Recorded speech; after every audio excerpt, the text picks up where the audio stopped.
It is asking Congress to substitute its judgment for the judgment of the voters, and its judgment for the judgment of the states that certified the results. And even forgetting the dangerous precedent that would be set, what would be the basis for objecting in this election? Look, I voted for President Trump. I supported him because I believe the Trump administration's policies are better for Ohio and for the country. And I supported the Trump campaign's right to pursue recounts. They had every right to do it. And legal challenges. I agree that there were instances of fraud and irregularities in the 2020 elections. I think we all do. And by the way, there is fraud and irregularities in every presidential election. But it is also true that after 2 months of recounts and legal challenges, not a single state recount changed the result. And of the dozens of lawsuits filed, not one found evidence of fraud or irregularities widespread enough to change the result of the election. This was the finding of numerous Republican-appointed judges and the Trump administration's own Department of Justice. Every state has now weighed in and chosen to certify its electoral slate based on the popular vote as set out in the Constitution. I understand that many Americans who would never storm this Capitol don't trust the integrity of the 2020 election, don't think the states should have certified, don't think we should have accepted the results from the states, and are insisting on more transparency and accountability.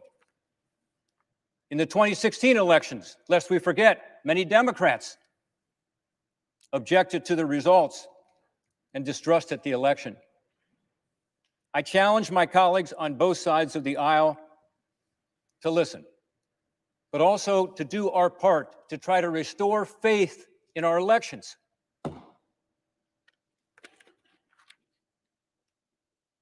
Mr. President, we should all work to improve the integrity of the electoral system and the confidence of the American people in this bedrock of our great democratic republic. Today, I'll do my constitutional duty and oppose these efforts to reject the state-certified results. And tomorrow, in the wake of this attack on the Capitol, the pandemic that engulfs us, and other national challenges, let's work together for the people. Yield back. Democratic leader. Mr. President, I believe we have 8 minutes left, so I'd like to divide 4 to Senator King and 4 to Senator Van Hollen. That's correct, leader. Mr. President. Senator from Maine. Mr. President, Winston Churchill once said that he could do a 2-hour speech extemporaneously, but a 10-minute speech took immense preparation. I don't know what he would have said about a 4-minute speech.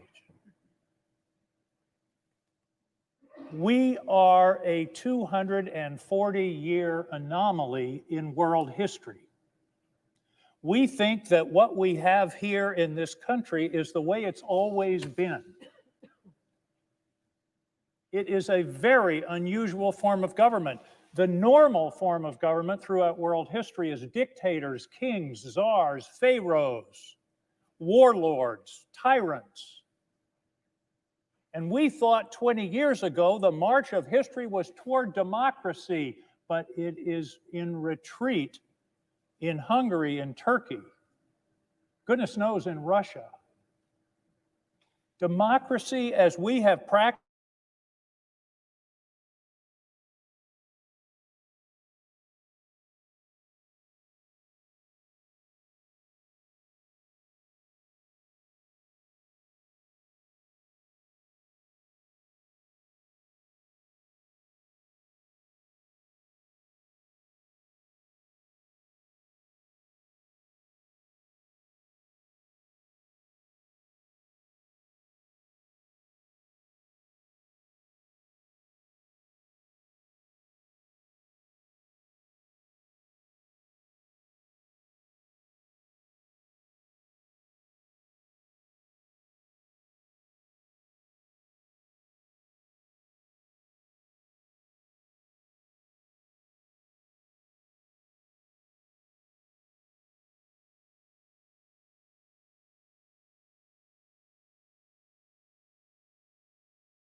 word leader is applied to people in jobs like ours. It's not supposed to be easy. It's supposed to be something that we take on as a sacred obligation. And if people believe something that isn't true, it's our obligation to tell them, no, I'm sorry, it isn't. Just as Senator Portman just said, as Mike Lee just said, I'm sorry, we can't do this here. We don't want to do this here. This is a power reserved to the states, not to the Congress. And I agree with the majority leader. I think this is one of the most important votes any of us will ever take. On December 1st, 1862, Abraham Lincoln came to this building. He came to this building in the darkest days of the Civil War. He was trying to awaken the Congress to the crisis that we were facing. And he didn't feel that they were fully and effectively engaged. And he ended his speech that day with words that I think have an eerie relevance tonight. Here's what Abraham Lincoln said. Fellow Americans, we cannot escape history. We of this Congress and this administration will be remembered in spite of ourselves. No personal significance or insignificance can spare one or another of us. And here's his final words. The fiery trial through which we pass will light us down in honor or dishonor to the latest generation. The fiery trial through which we pass will light us down in honor or dishonor to the latest generation. Thank you, Mr. President. I yield the floor. Mr. President. Senator from Maryland. Thank you, Mr. President. The mob violence and attack we saw on our Capitol today should be a wake-up call to each and every one of us of what happens when we fail to come together, not as Democrats and Republicans, but each of us as Americans, to stand up to a president who time and again has shown contempt for our democracy, contempt for our Constitution. Today here on the Capitol, we witnessed people taking down an American flag and putting up a Trump flag.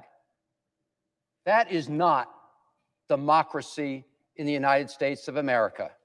As every senator who has spoken has mentioned, we have for hundreds of years had a peaceful transfer of power.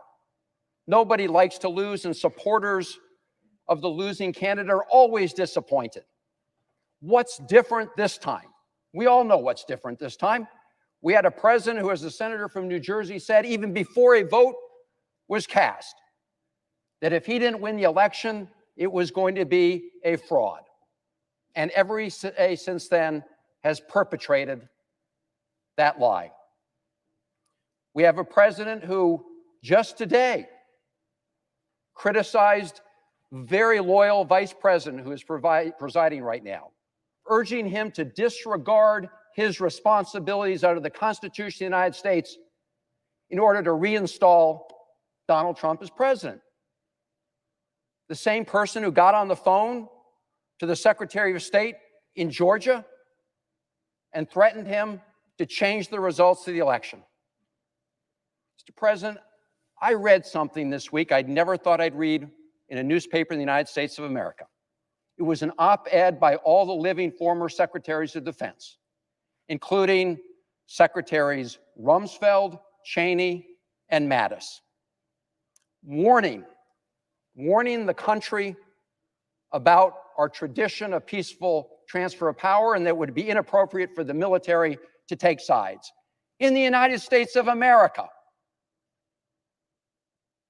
we talk to the world about how We want to promote democracy and our values, and right here at home, too many are undermining those values. And Mr. President, Donald Trump could not do this alone. He can only do it if he's aided and abetted by individuals who are willing to perpetrate those lies and those conspiracies. And that is why it is so important that we as Democrats and Republicans and senators stand up together. Stand up together and tell the truth. You know, when you go into a court of law like those 60 cases, you're testifying under penalty of perjury. That's very different than here in the House and the Senate. And in all those 60 cases under penalty of perjury, there was no evidence of widespread fraud. So it should be easy for us all together to tell the truth. On January 20th, Joe Biden will be sworn in as the next president of the United States. He has said he wants to bring the country together. He has said he wants to bring Democrats and Republicans together to do some of the pressing business of this country, to defeat this pandemic, to get the economy going again, to face challenging issues of racial and social justice. I hope we will learn from what happened today, the mob attack on this Capitol, the price we pay when we don't stand up for the truth and for democracy. James McHenry, Maryland's delegate to the Constitutional Convention, wrote about a famous exchange in his diaries between Elizabeth Willing Powell and Benjamin Franklin. Wrote, a lady asked Dr. Franklin, well, doctor, what have we got? A republic or a monarchy? A republic, replied Dr. Franklin, if you can keep it. My colleagues, this is a test of whether we're united to keep our republic. I hope we will pass the test together. Thank you. Majority Leader. Mr. President, I yield up to 5 minutes to the Senator from South Carolina, Senator Graham. Senator from South Carolina. Many times my state has been the problem. I love it. It's where I want to die, but no time soon. Tim and I have a good relationship. I love Tim Scott. 1876, South Carolina, Louisiana, and Florida sent 2 slate of electors. They had 2 governments, by the way, and we didn't know what to do. Why did South Carolina, Florida, and Louisiana do it? To hold the country hostage to end Reconstruction. It worked. The commission was 8-7. It didn't work. Nobody accepted it. The way it ended is when Hayes did a deal with these 3 states. You give me the electors, I'll kick the Union Army out. The rest is history. It led to Jim Crow. If you're looking for historical guidance, this is not the one to pick. If you're looking for a way to convince people there was no fraud, having a commission chosen by Nancy Pelosi, Mitch McConnell, and John Roberts is not going to get you to where you want to go. It ain't going to work. So it's not going to do any good. It's going to delay, and it gives credibility to a dark chapter of our history. That's why I'm not with you. But I will fight to my death for you. You're able to object. You're not doing anything wrong. Other people have objected. I just think it's a uniquely bad idea to delay this election. Trump and I, we've had a hell of a journey. I hate it to end this way. Oh my God, I hate it. From my point of view, he's been a consequential president. But today, first thing you'll see. All I can say is count me out. Enough is enough. I've tried to be helpful. But when the Wisconsin Supreme Court ruled 4-3 that they didn't violate the Constitution of Wisconsin, I agree with the 3, but I accept the 4. If Al Gore can accept 5-4, he's not president. I can accept Wisconsin 4-3. Pennsylvania, it went to the Second Circuit. So much for all the judges being in Trump's pocket. They said, no, you're wrong. I accept the Pennsylvania Second Circuit that Trump's lawsuit wasn't right. Georgia, they said the Secretary of State took the law in his own hands. He changed the election laws unlawfully. A federal judge said, no, I accept the federal judge even though I don't agree with it. Fraud. They said there's 66,000 people in Georgia under 18 voted. How many people believe that? I asked, give me 10. I hadn't had one. They said 8,000 felons in prison in Arizona voted. Give me 10. I hadn't gotten one. Does that say there's problems in every election? I don't buy this. Enough's enough. We got to end it. Vice President Pence, what they're asking you to do, you won't do because you can't. You talk about interesting times. I associate myself with Rand Paul. How many times will you hear that? The mob has done something nobody else could do to get me and Rand to agree. Rand is right. If you're a conservative, this is the most offensive concept in the world, that a single person could disenfranchise 155 million people. The President of the Senate shall, in the presence of the Senate and the House of Representatives, open all certificates, and the vote shall then be counted. The person having the greatest number of votes for president shall be president. Where in there does it say Mike can say, I don't like the results, I want to send them back to the states? I believe there was fraud. To the conservatives who believe in the Constitution, now's your chance to stand up and be counted. Originalism, count me in. It means what it says. So, Mike, Mr. Vice President, just hang in there. They said we can count on Mike. All of us can count on the Vice President.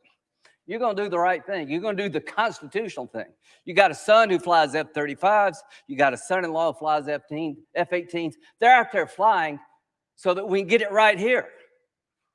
There are people dying, to my good friend from Illinois, to make sure we have a chance to argue among ourselves. And when it's over, it is over. It is over. The final thing, Joe Biden. I've traveled the world with Joe. I hoped he lost. I prayed he would lose. He won. He's the legitimate president of the United States. I cannot convince people, certain groups, by my words, but I will tell you by my actions that maybe I, above all others in this body, need to say this. Joe Biden and Kamala Harris are lawfully elected and will become the president and the vice president of the United States on January the 20th.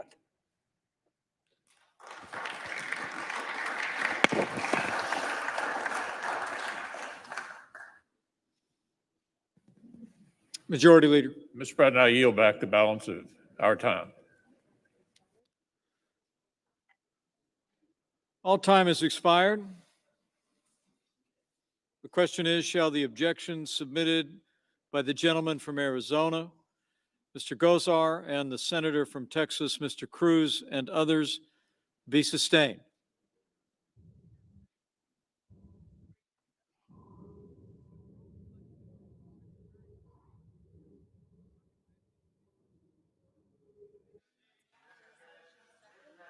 Is there a second? There is. Clerk will call the roll. Ms. Baldwin. Mr. Barrasso. Mr. Bennett. Mrs. Blackburn. Mr. Blumenthal. Mr. Blunt. Mr. Booker. Mr. Bozeman. Mr. Braun.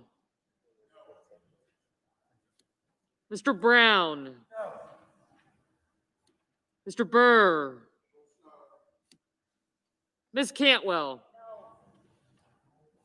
Mrs. Capito. Mr. Cardin. Mr. Carper. Mr. Casey. Mr. Cassidy. Ms. Collins. Mr. Coons. Mr. Cornyn, Ms. Cortez Masto, Mr. Cotton, Mr. Kramer, Mr. Crapo, Mr. Cruz, Mr. Daines, Ms. Duckworth, Mr. Durbin, Ms. Ernst, Mrs. Feinstein, Mrs. Fisher, Mrs. Gillibrand, Mr. Graham, Mr. Grassley, Mr. Haggerty, Ms. Harris, Ms. Hassan, Mr. Holy, Mr. Heinrich, Mr. Hickenlooper, Ms. Hirono, no. Mr. Hoven, Mrs. Hyde-Smith, Mr. Inhofe, Mr. Johnson, Mr. Kane,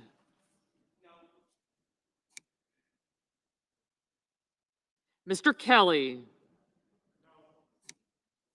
Mr. Kennedy, Mr. King, Ms. Klobuchar, Mr. Lankford, Mr. Leahy, Mr. Lee, Mrs. Leffler, Mr. Lujan, Ms. Lummis, Mr. Manchin, Mr. Markey, Mr. Marshall, Mr. McConnell, Mr. Menendez, Mr. Merkley, Mr. Moran, Ms. Murkowski, Mr. Murphy, Mrs. Murray, Mr. Paul,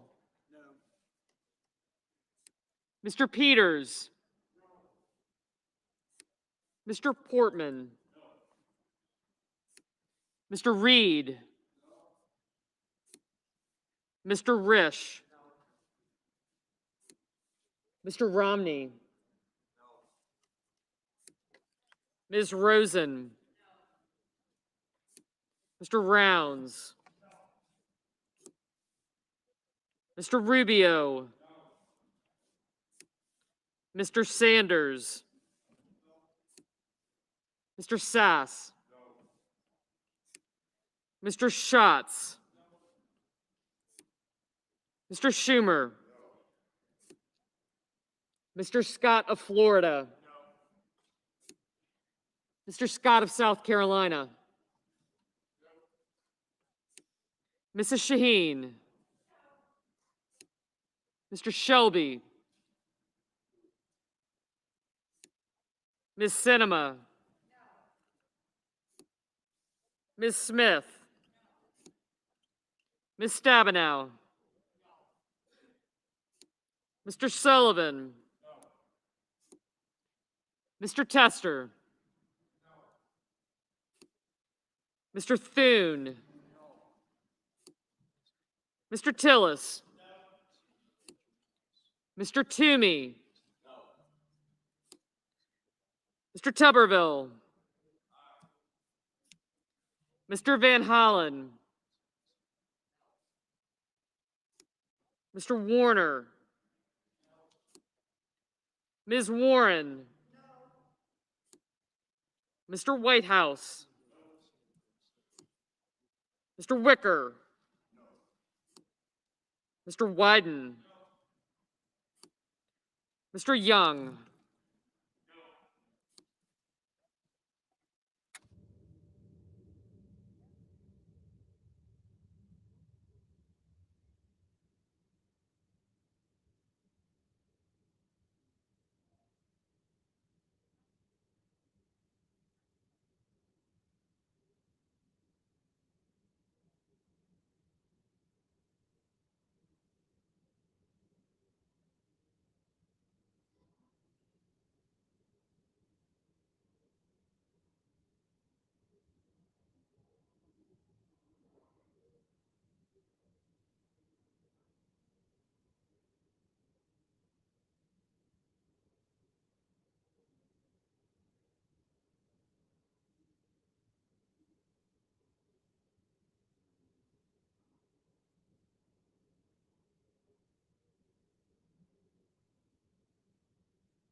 On this vote, the yeas are 6, the nays are 93. The objection is not sustained. The Secretary will notify the House of the action of the Senate, informing that body that the Senate is now ready to proceed to joint session with further counting of the electoral vote for President and Vice President. Majority Leader. Mr. President. So, colleagues, here's where we are. We have a few more speakers now as we wait for the House to finish their debate and vote. We expect the House to finish voting on Arizona between 11:30 and midnight. I ask unanimous consent the Senate be in a period of morning business with the following senators permitted to speak therein for up to 5 minutes each: Senator Toomey, Senator Rubio, Senator Collins. And on our side, Senators Wyden, Hirono, and Coons. Finally, following their remarks, the Senate stand in recess subject to the call of the chair. No. Maybe not. We may have. Okay, so we'll figure it out.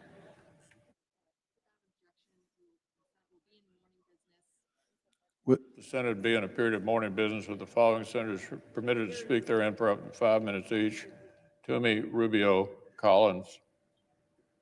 Wyden, Hirono, and Coons. Without objection.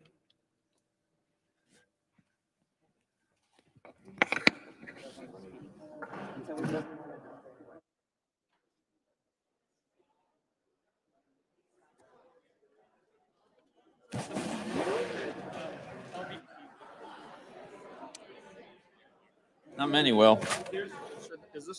This isn't yours, right? So we're in recent.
What's that? Job, are you speaking again?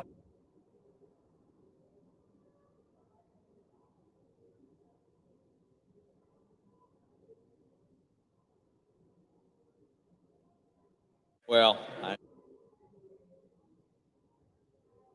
Mr. President.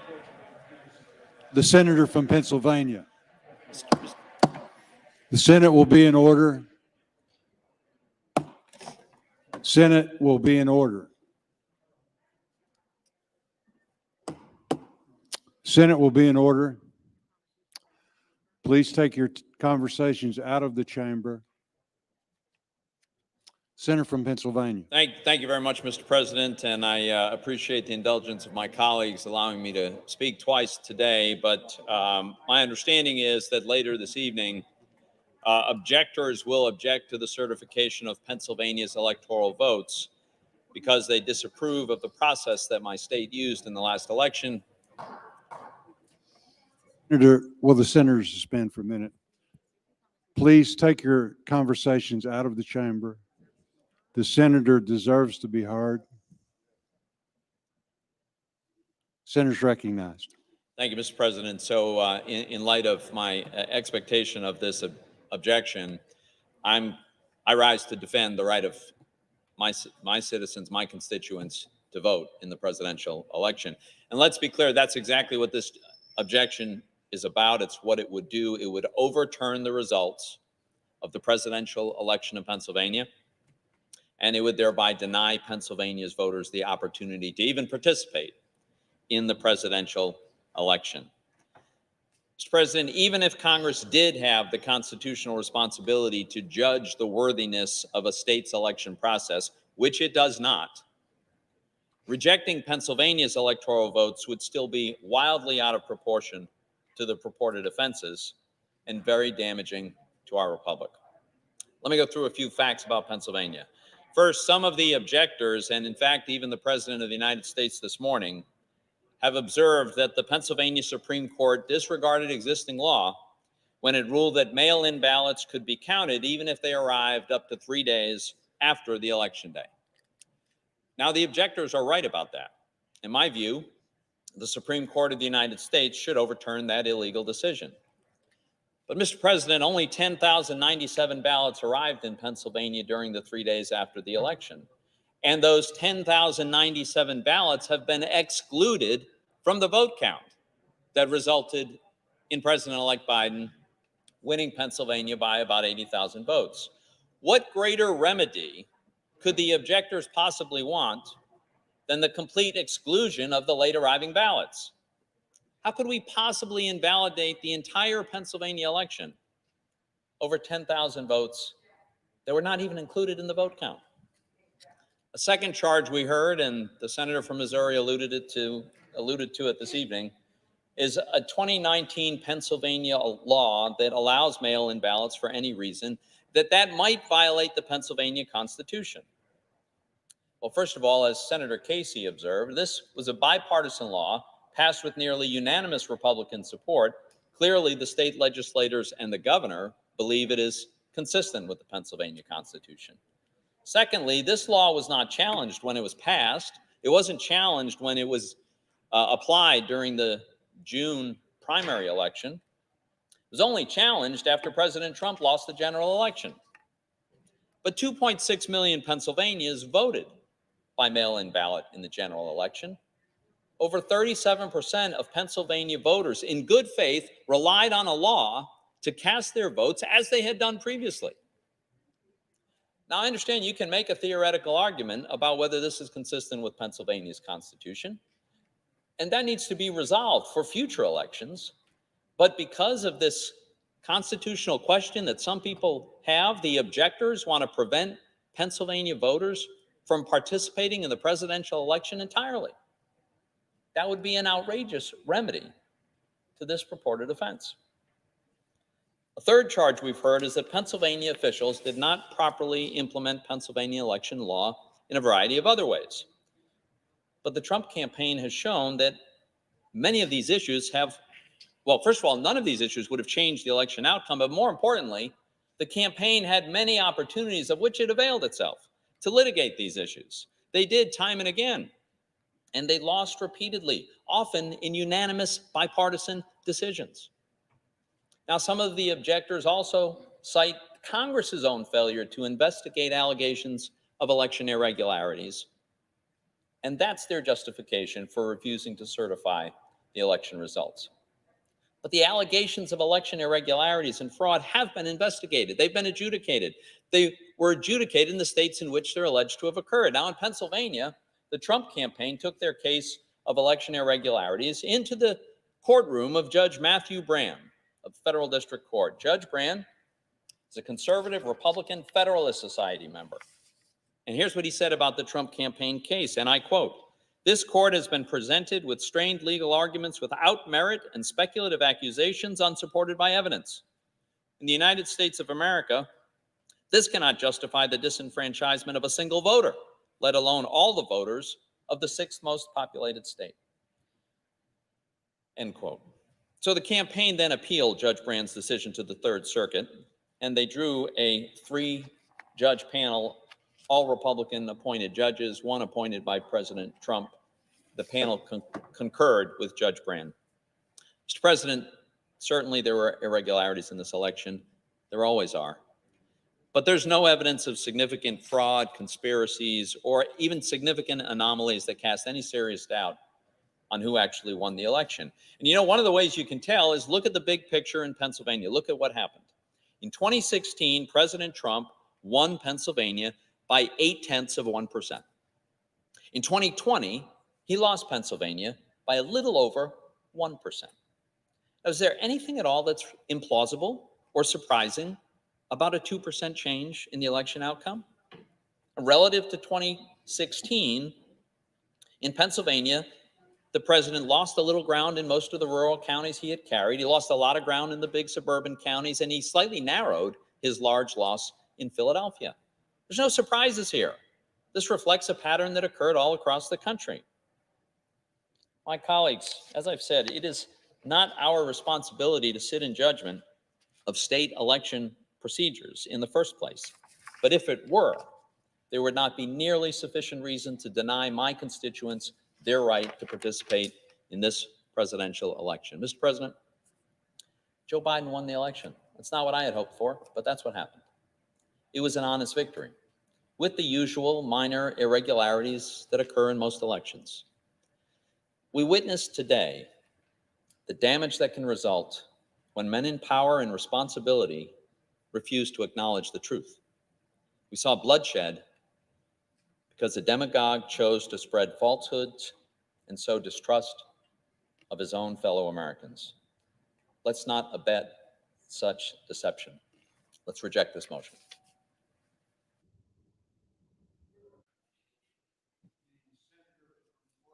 Mr. President, with just a few minutes to speak, I'm going to get right to the point.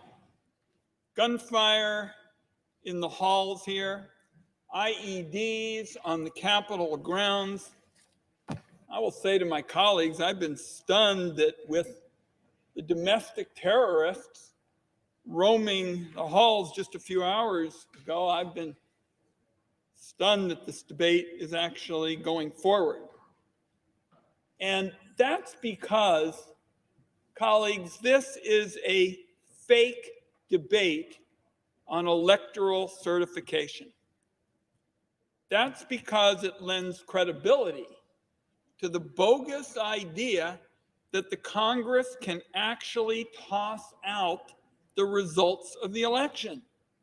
And as we saw today, it serves to fuel insurrection. Now, contrary to what some of my I-voting colleagues believe, I votes cast just a few minutes ago, this debate has never been about setting up some kind of routine election tribunal. This isn't about election security.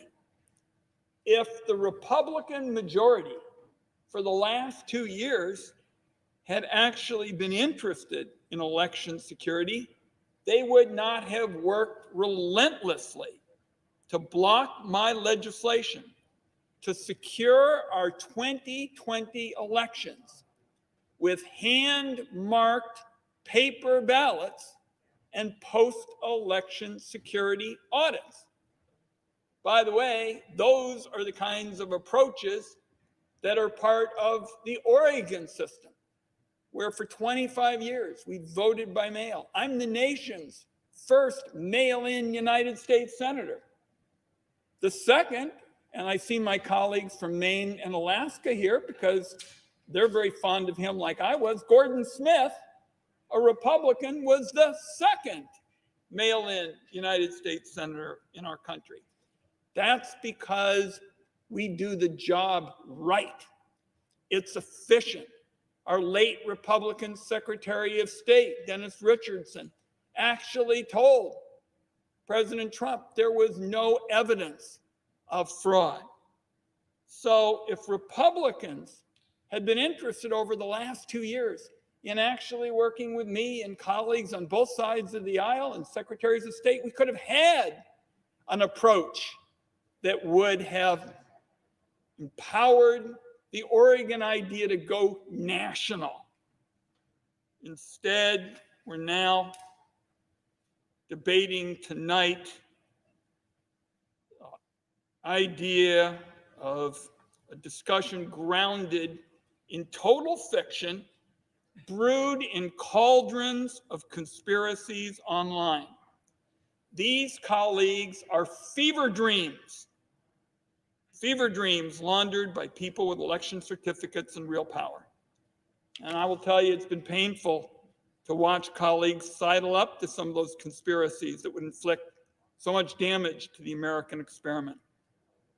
Colleagues, I'm going to close with one last point.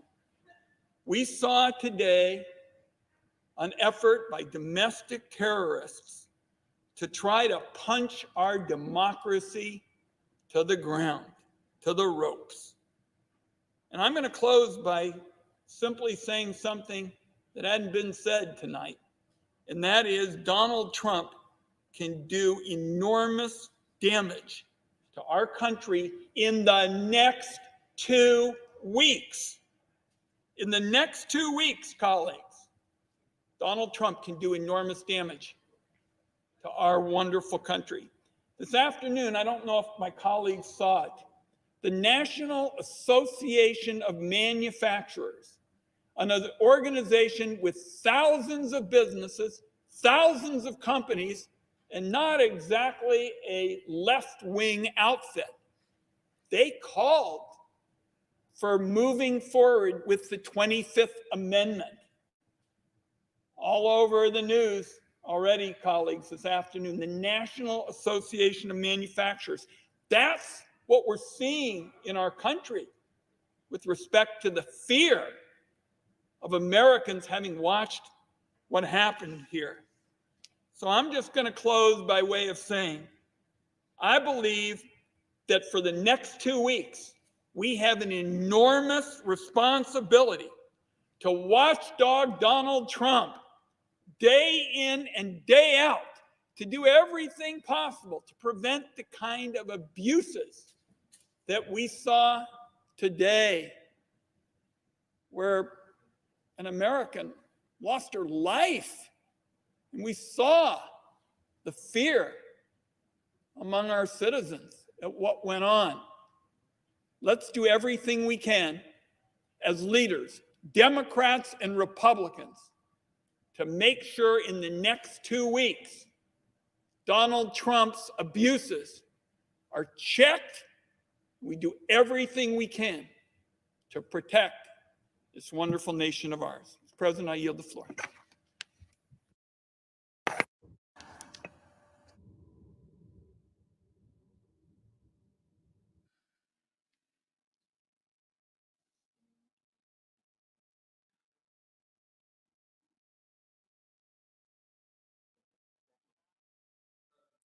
The senator from Florida is recognized. Mr. President, over the last weeks and days leading up to this vote here today, I've heard from a lot of people about this vote, and I guess I want to address it as much to them as anybody else. And these are people that I know. These are friends. These are neighbors. These are longtime supporters, generally people on my side of the political aisle. And they're upset. They're upset. They look at the media, and the media, they feel censored stories that might have been negative towards Joe Biden or were negative towards Joe Biden. The social media companies helped them out. And they saw how some states tinkered with and even mutilated state election laws. And they have doubts that the election was legitimate. And it gives this country this extraordinary crisis of confidence, which is very dangerous because democracy is very fragile and it's not held together by elections. Democracy is held together by people's confidence in the election and their willingness to abide by its results. And so the notion was, we need to do something, we need to fight. And several of my colleagues have adopted the idea, and I respect it, that they're going to object. Now listen, it's important to understand something. Even the people objecting in the Senate recognize that it's not going to pass. It's not going to change the outcome, but it's going to send a message. And it's going to make a point. The problem is, I think it's a terrible idea at this moment. Just hours ago, a young lady died in this Capitol. That means somebody somewhere in this country got a phone call that their daughter was dead. Daughter was going to a political rally. She is dead. Died in this Capitol, somewhere not far from where we are standing.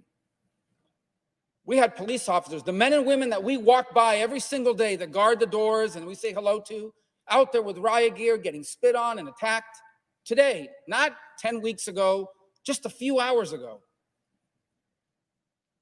And I think it's important to think about all those things on a night like tonight and everything that's happened. You know, I wouldn't even be here today. I doubt very much where I would even have been interested in politics had it not been for my grandfather. He died when I was 14, but I grew up at his knee. He would sit on the porch, he would smoke 3 cigars a day, and he loved history. He was born in 1899 in rural Cuba. It was still governed by the United States. It was a protectorate. 3 years later, it gained its independence and became a republic. During my grandfather's first 60 years of life, he saw his country have an armed insurrection after a contested election, multiple presidents go into exile, 2 military coups, and the rise of a Marxist dictator, a tyranny that stands to this day. My entire life, I have lived with and next to people who came to America because their country was chaotic and their country was unsafe. What I saw today, what we have seen, looks more like those countries than the extraordinary nation that I am privileged to call home. And I think about the mockery that it makes of our country. A lot of people, oh, well, China. No, let me just say something. In all modesty, no one here has worked harder on the issue of China. They hate my guts. I'm sanctioned, twice sanctioned. I don't know what they're sanctioning, double sanctioned, and I can't travel there. I wasn't planning to anyway. China's laughing. They're loving this tonight. In Beijing, they're high-fiving because they point to this and say, this is proof the future belongs to China, America's in decline. Vladimir Putin, there's nothing Vladimir Putin could have come up with better than what happened here. Makes us look like we're in total chaos and collapse. Not to mention the Ayatollah, who's probably bragging, if he has buddies, to his buddies, look what's happening to the great Satan. I think politics has made us crazy. Everybody in this country has lost their minds on politics. And we have forgotten that America is not a government. America's not a president. America's not a Congress. Let me tell you what America is. America's your family. America's your faith. America's your community. That's America.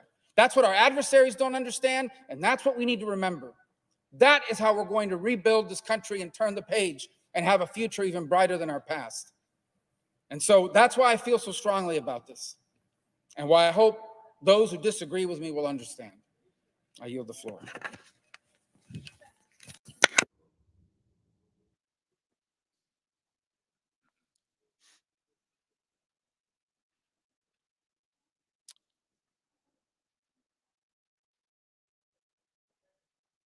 The senator from Hawaii is recognized. Mr. President, it has been hard at times to find the words to describe the full harm Donald Trump has inflicted on our country. We can spend hours dissecting how his policies have made us less safe, less healthy, but his presidency has also been a profound moral failure. Let me tell you a story. A few years ago, a father from Hawaii joined me at one of my talk story sessions in my office, and he asked me a question that struck me hard at that time and has stuck with me until today. He said, "How can I tell my son that lying is not okay when the President of the United States lies every single day?" I struggled to answer his question then, and I'm not sure I could offer an adequate answer now. But this conversation remains a clear example of how we do not live in normal times.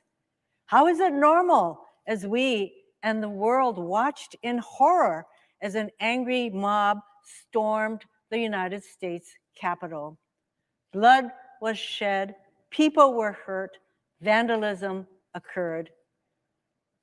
It is not normal when we have a president who lies every single day. And even in the face of this vandalism, this mob, he really doesn't have much to say except, I love you, you should go home now.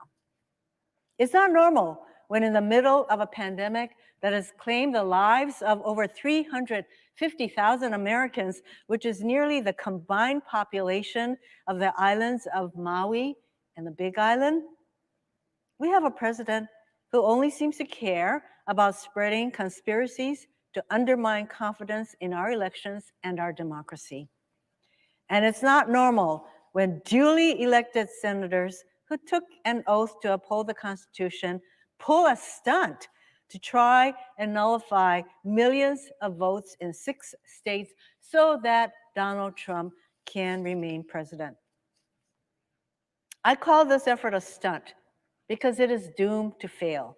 We have a strong bipartisan majority, as noted in the vote that we just took, in both chambers of Congress who reject this stunt.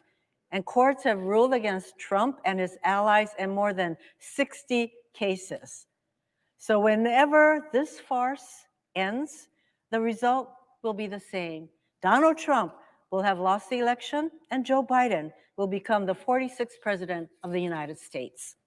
You can tell a lot about a person from the way they handle defeat. The way Donald Trump has handled defeat says a lot about who he is. Watching so many of our colleagues indulge the president tells us a lot about them, too. We don't have to look back very far in history to find examples of candidates who lost tough races but demonstrated their character in defeat. Our colleague, Senator Romney, graciously conceded his defeat to President Obama in noting that, I quote, at a time like this, we can't risk partisan bickering and political posturing. Our leaders have to reach across the aisle to do the people's work, and we citizens also have to rise to the occasion. And in 2000, during an election with substantial irregularities and partisan intervention from the Supreme Court, Al Gore nevertheless put his country first. And he said, let there be no doubt that while I strongly disagree with the court's decision, I accept it. And tonight, for the sake of our unity as a people and the strength of our democracy, I offer my concession. As I reflect on the service of these distinguished public servants and the acts they took to maintain our democracy, I'm also drawn to remarks President Obama made 4 years ago in his farewell address to the nation when he warned that our democracy is threatened whenever we take it for granted. It is a particularly sage warning as we contend with the President of the United States seeking to nullify a free and fair election simply because he lost.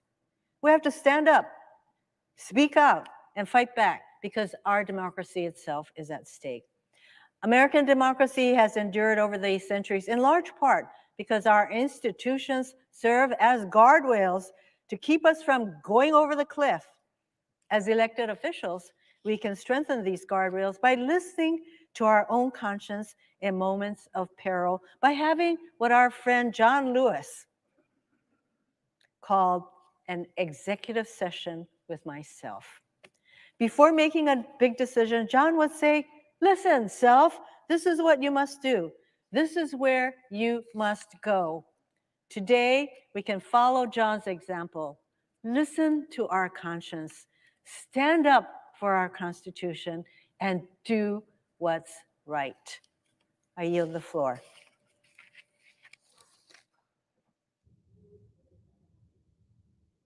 The senator from Maine is recognized. Thank you, Mr. President. Mr. President, let me begin my remarks tonight by expressing my heartfelt gratitude to the members of the law enforcement community and the National Guard, whose hard work and courage made it possible for us to resume our deliberations tonight. We return to this chamber tonight undeterred by the violence we witnessed and strengthened in our determination to fulfill our constitutional duty.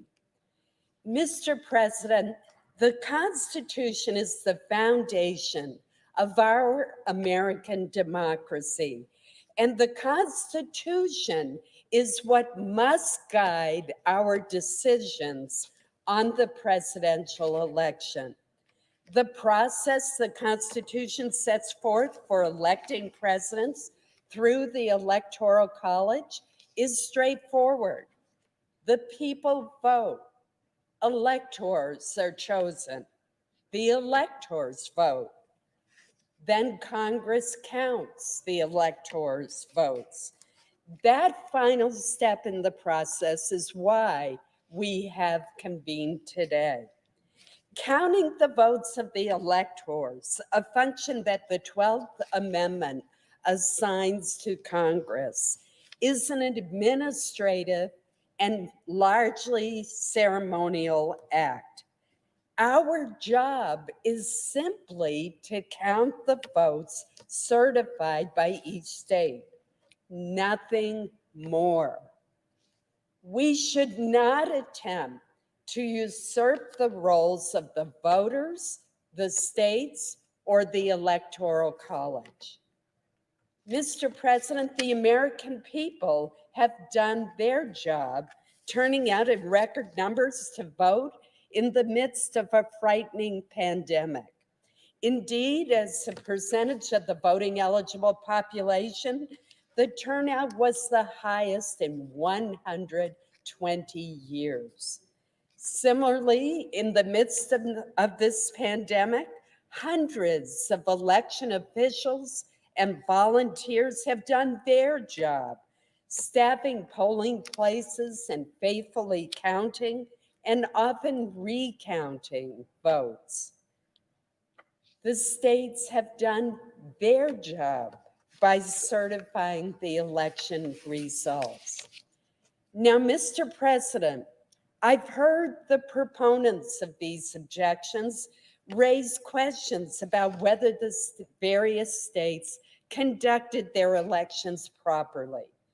When disputes over elections arise, candidates are able to appeal to our legal system, not Congress, for recourse.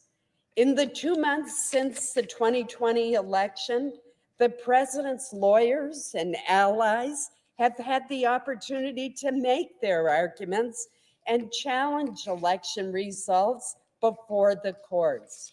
Notably, every one of nearly 60 lawsuits that they brought forward have been rejected. In fact, the Supreme Court has twice refused to hear their election challenges.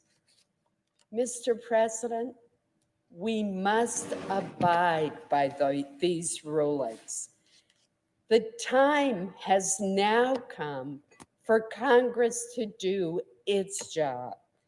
We should affirm the certified results of each state by counting the votes of their electors. Mr. President, altering the results of the Electoral College would set a terrible precedent in which the party in control of Congress could override the will of the voters and overrule our courts to unilaterally choose the next president. One senator attempted such a maneuver after the election in 2004, and the Senate overwhelmingly rejected that effort. The Senate has demonstrated by its vote tonight that it will follow that precedent and do so again. Tonight, Mr. President, I will continue to vote to reaffirm the foundation of our democracy, the Constitution of the United States, and I will reject these challenges to the Electoral College. Thank you, Mr. President. Mr. President, The senator from Oregon is recognized. Mr. President, I invite all of my colleagues to cast your eyes upon these three boxes sitting on the table in front of the dais. These three boxes contain the certified results from every state in our union regarding how that state voted, how their electors have voted for the President of the United States of America. You know, you cast your eyes on these three boxes, and you know that there's something special. You see that there are straps on them holding the top on and straps around the side, and they're engraved, beautiful handle, beautiful leather work, crafted in the cabinet shop of our very Senate to say to the world that their cargo is precious. Now, there's three of these boxes. The third box is brand new. It was crafted because so many states were celebrating this process that they started to use very large forms, very large envelopes, very large seals to put those ballots into, and thus a third box was needed. These boxes contain the voice of the American people weighing in as they have election after election after election. They've been used, these two smaller boxes, in the last 14 elections. They carry voice. They are transported through those doors to the House of Representatives, where the Senate and House gather to witness the opening of the envelopes to determine who will be the President of the United States. It is our constitutional responsibility